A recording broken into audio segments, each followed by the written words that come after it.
بسم اللہ الرحمن الرحیم۔ پہلا قبلہ بیت المقدس اور بعد میں کعبہ معظمہ کو قبلہ بنا دیا گیا۔ مسلمان پہلے بیت المقدس کی طرف منہ کر کے نماز پڑھتے تھے، اور جب کعبہ معظمہ کا قبلہ بنانے کا حکم جاری ہوا تو سب نے کعبہ کی طرف منہ موڑ لیا۔ انبیاء کرام کو ہدایات دی، وحی کے ذریعے پیغامات دیے گئے کہ اللہ عز و جل نے حکم دیا ان تک، یعنی امت کو احکام پہنچاؤ دین اسلام کے، اور قیامت کے دن امت سے سوال ہوگا کہ انبیاء کرام جو اپنی اپنی امت کو احکام پہنچاتے تھے، کیا انہوں نے یہ کام سر انجام دیے؟ امت محمدیہ جواب دے گی کہ ہمارے اندر اللہ تعالیٰ عز و جل نے آخری رسول صلی اللہ علیہ وآلہ وسلم مبعوث فرمائے، ان پر کتاب نازل کی۔ اس کتاب میں اس بات کی تصدیق تھی کہ تمام انبیاء کرام نے اپنی اپنی امت کو احکام پہنچا دیے۔ پھر مسلمانوں کو حکم دیا کہ اے مسلمانوں، تم جہاں کہیں بھی ہو اپنا منہ کعبہ معظمہ کی طرف موڑ لو، وہی تمہارا قبلہ ہے۔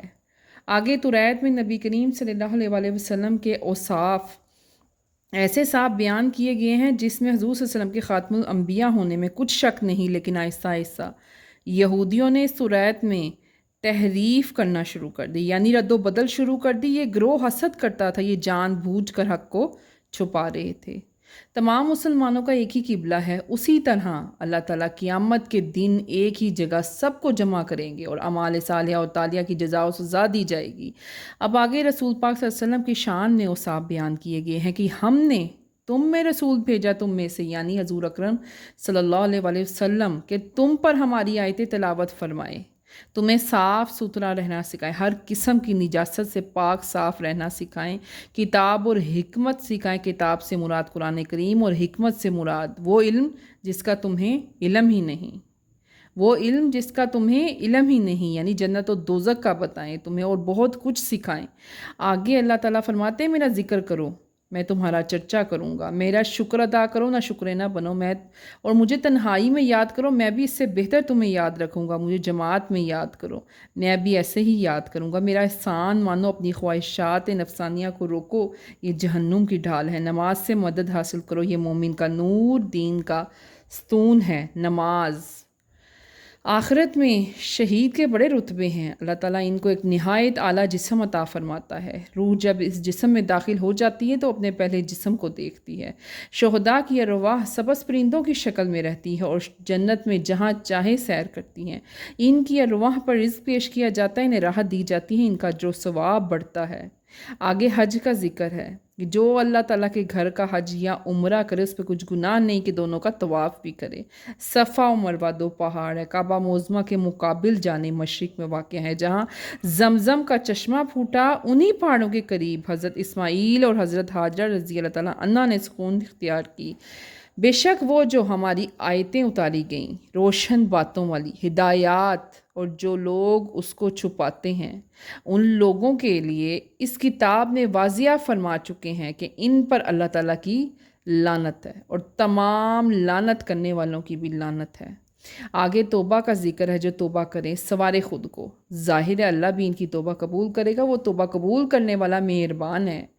اب آگے دیکھو کہ آسمان، اس کی بلندی، اس کا بغیر ستون کے کھڑے ہونا، ایک علاقے کی طرح اکٹھے رہنا، آفتاب مہتاب ستارے، اس کے علاوہ درخت سبزہ پھل، شب و روز کا آنا جانا، وہ کشتیاں جو سامان سے بھری ہوتی ہیں، اور بوجھ کے روئے آب پر رہنا، بارش سے خشک مردہ زمین کو دوبارہ سرسب شاداب کرنا، اور طرح طرح کے اقسام کے جانوروں سے بھر دینا زمین کو، سب اس خدا کی قدرت ہے۔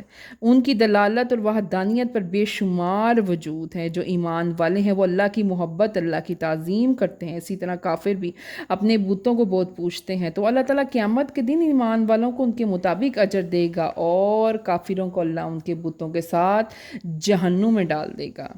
تو وہ صاف انکار کریں گے، یہ وقت ظالم اپنی آنکھوں سے دیکھیں گے۔ یہ قیامت کے دن کا حال ہے جب مشرکین اور ان کے پیشوا جنہوں نے انہیں ترغیب دی تھی کہ ایک جگہ جمع ہوں گے، عذاب نازل ہوتا ہوا دیکھ کر ایک دوسرے سے بیزار ہو جائیں گے۔ جب یہ قیامت اللہ تعالیٰ عز و جل ان کے اعمال کی صورت اور ان کے برے اعمال ان کے سامنے کرے گا تو انہیں حسرت ہوگی، پچھتائیں گے کہ ہم نے ایسا کیوں کیا، انہیں حسرت و ندامت ہوگی۔ اب آگے اللہ تعالیٰ فرماتا ہے جو مال میں اپنے بندوں کو مال دیتا ہوں وہ ان کے لیے حلال ہے، میں نے اپنے بندوں کو باطل سے بے تعلق پیدا کیا، پھر شیطان بھیس بدل کر ان کے پاس آیا، ان کو بہکایا اور وہ حلال چیزوں جن کو وہ حرام ٹھہرانے لگے۔ یعنی کہ جو چیزیں اللہ تعالیٰ نے حلال کی تھی وہ ان کو شیطان کے بہکانے کے بعد حرام قرار دینے لگے۔ شیطان پانی پر اپنا تخت لگاتا ہے، پھر اطراف میں شیاطین کو بھیجتا ہے، یہ سارے شیاطین فساد مچاتے ہیں، اپنی اپنی کارگزاری پیش کرتے ہیں، میاں بیوی میں قطع تعلق ہی کراتے ہیں یہ شیطان۔ اب آگے اس قوم کی بات ہو رہی ہے جب ان سے کہا جاتا ہے کہ تم اطاعت کرو اللہ کے نازل کیے پر، توحید اور قرآن پر ایمان لاؤ، پاک چیزوں کو حلال جانو، تو وہ کہیں گے ہم اس پر ایمان لائیں گے جس پہ ہمارے باپ دادا ایمان لائے تھے، جبکہ ان کے باپ دادا نہ کچھ عقل رکھتے تھے اور نہ ہدایات۔ ان لوگوں کے بارے میں قرآن نے انہیں اندھے، گنگے، بہرے کہا ہے، یہ صرف چیخ و پکار کے علاوہ کچھ سن نہیں سکتے، انہوں نے کلام حق سے فائدہ نہیں اٹھایا۔ اب ایمان والوں کو کہا جا رہا ہے کہ ہر حال میں شکر ادا کرو اپنے رب کا جس نے تم کو پاک چیزیں کھانے کو دی، وہ گوشت کھانے کا حکم دیا جس کو ذبح کرنے سے پہلے اللہ کا نام لیا ہو، یعنی حلال جانور، بیمار، زخمی، مرا ہوا جانور، مردہ حرام قرار دیا گیا۔ یہودیوں کو امید تھی کہ نبی آخر الزماں ان میں سے آئیں گے۔ جب انہوں نے دیکھا نبی کریم صلی اللہ علیہ وسلم دوسری قوم میں مبعوث ہوئے تھے جس کی صفات توریت الانجیل میں آئی تھی، وہ ان صفات کو چھپانے کی تجویز کرنے لگے، یعنی توریت الانجیل میں تحریف کرنے لگے، دور خود سے بدلنے لگے، یعنی اپنی مرضی سے تحریف کرنے لگے۔ یہ جہنم کی آگ سے اپنے پیٹ بھر رہے تھے، یہ وہی لوگ ہیں جنہوں نے ہدایت کے بدلے گمراہی مول لی، بخشش کے بدلے عذاب، اور اللہ نے جو کتاب سچائی کے ساتھ اتاری تھی اس میں اختلافات ڈالنے لگے، یہ لوگ جہنمی ہیں۔ اصل نیکی یہ کہ اللہ عز و جل جو رب قبلہ ہے اس پر ایمان لانا، قیامت کے دن کو ماننا، ملائکہ کو تسلیم کرنا، کتاب کو حق جاننا، تمام انبیاء کرام کی تصدیق کرنا، اور پھر قبلہ کی طرف متوجہ ہو جانا۔ پھر اللہ تعالیٰ کی محبت میں اپنا مال غریب، رشتہ داروں، یتیموں، مسکینوں اور سائلوں اور مسافروں پہ خرچ کرنا جیسے اللہ نے حکم دیا ہے۔ جب اللہ تعالیٰ سے وعدہ کرو تو اس کو پورا کرو، جب قسم کھانا اس کو سچا کر کے دکھانا، اور جب منت ماننا تو وفا کر کے دکھانا۔ اب آگے ایمان والوں پر خون کا بدلہ فرض کیا گیا، آزاد کے بدلے آزاد، غلام کے بدلے غلام، عورت کے بدلے عورت، مرد کے بدلے مرد، یعنی حکم قصاص اور عفو و درگزر دونوں کا حکم ہے، چاہے بدلہ لو چاہے معاف کر دو۔ تیسری آسانی یہ بھی کر دی گئی ہے اگر کوئی قاتل سے معافی کے بدلے کچھ معاوضہ لینا چاہے تو کچھ معاوضہ ادا کر کے قاتل کو معاف کر دیا جائے۔ آگے وصیت کا ذکر ہے، جب تمہیں موت کا وقت نظر آنے لگے تو وصیت لکھ جو اپنے ماں باپ، بیوی، بچوں کے لیے، تاکہ وہ زندگی میں اپنا گزر بسر آرام سے کر سکیں، اور جو وصیت خود سے بدلے گا وہ سزا کا مستحق ہے۔ ہاں اگر وصیت کرنے والے کچھ زیادتی کر گیا ہے تو آپس میں مل بیٹھ کر صلح صفائی سے کوئی حل نکالا جائے بجائے لڑائی جھگڑے کے، بے شک اللہ تعالیٰ بخشنے والا مہربان ہے۔ اب آگے رمضان کے روزوں کی فرضیت کا بیان ہے کہ اے ایمان والوں تم پر روزے فرض کر دیے گئے ہیں تاکہ تم پرہیزگار بنو۔ جو تم میں سے بیمار ہو، سفر میں ہو، یا اس کے روزے کسی وجہ سے چھوٹ جائیں تو وہ روزے گنے اور باقی ایام میں پورے کریں، چاہے کسی مسکین کو کھانا کھلا دے۔ کسی بوڑھے مرد عورت جن کی ہمت طاقت کمزور پڑ جائے، وہ روزے نہ رکھ سکیں، وہ آج کل کے معاوضے کے حساب سے فدیہ دیں، اور اگر فدیے کی طاقت نہ ہو تو استغفار کریں، اللہ تعالیٰ معاف فرمائیں گے۔ رمضان وہ بابرکت مہینہ ہے جس میں قرآن اترا، لوگوں کے لیے روشنی، ہدایات اور فیصلہ کن روشن باتیں لے کر اترا، اور جو یہ مہینہ پائے وہ لازمی روزے رکھیں۔